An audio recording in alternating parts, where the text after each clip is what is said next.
after the United States women's national soccer team filed a lawsuit that awarded them $24 million and equal pay across the board, which essentially means they're just stealing from the men. It is what it is. The men draw in way more profit and revenue, and they earned more money before, but now they're earning just as much as the women because they're required to. The ESPYs decided to give the women a victory lap for winning that lawsuit, which included Will Cain telling the truth. Critics pushing back at them. I think equal pay is a ridiculous concept in and of itself. Soccer, for better or worse, on the men's side across this globe is much more popular than the women's. Oh, we get that argument all the time. My favorite part about all this is they tried taking him out of context to make him sound sexist, but even in doing that, he still sounded reasonable, and so were those tweets that they showed on the screen. They were simply saying that equal pay in sports is completely ridiculous because all sports teams make different amounts of money and they should get paid accordingly. So the men were getting paid more than the women because they had a bigger audience and were bringing in more money for their team. Not only was Will Cain taken out of context, but he was intentionally labeled as a sexist for telling the truth about women's sports. Here's the full clip that they didn't want to include at the ESPYs. He wants to hear or know. Tell you why it's like this.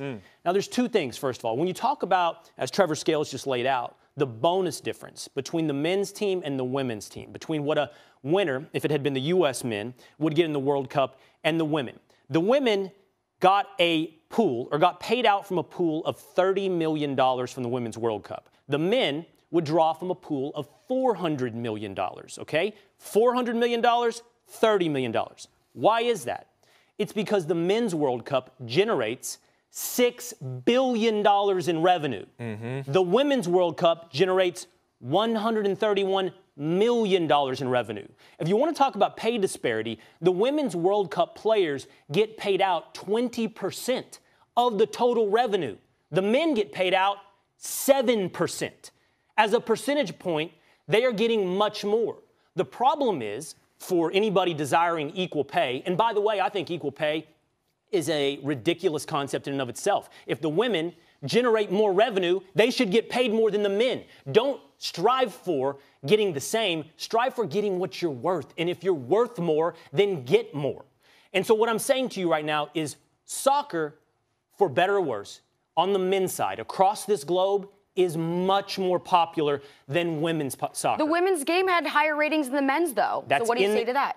Charlie, that's in the United States. That was in the U.S. And that's comparing a women's World Cup final that featured the United States against a men's World Cup final in the United States that didn't feature the U.S. team. I won't regurgitate anything he just said. I have plenty of videos on this topic, and they're all along the same premise. But what I will say, do you guys notice that when you lay out these facts and explain why the pay disparity is the way it is, the women and activists never have a rebuttal. They will personally attack you, they'll call you sexist, or they'll say they're being oppressed and that they deserve more money because they are women. They don't have any facts, logic, or data, anything of substance that helps them explain why they deserve more money. And there's a word for that: entitlement. It's thinking that you deserve more despite bringing nothing more to the table, or because of who you are and what group you identify with.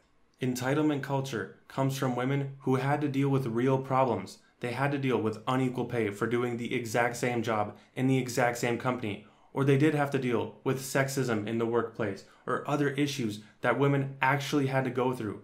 Women today hear about those issues and think that for some reason it applies to them. I think we've really become a lightning rod and a voice for so many women around the country who deal with gender discrimination. And I can't speak for everybody, so maybe for some it does, but not for women in sports. The WNBA doesn't make a single dollar, and every paycheck they earn comes directly from the men. The women's soccer team, before equal pay, was getting a larger percentage of revenue than the men, and now they're getting paid equal despite not deserving it. This would be like fashion models being forced to give up their revenue until the pay is directly equal with men. Watch how fast those activists would switch up if that were the case. But that's all I have for this video. Let me know in the comments, do women deserve equal pay to men in sports? You know the answer. And don't forget to leave a like if you enjoyed this video, and subscribe for more content just like this, and I will see you in the next upload.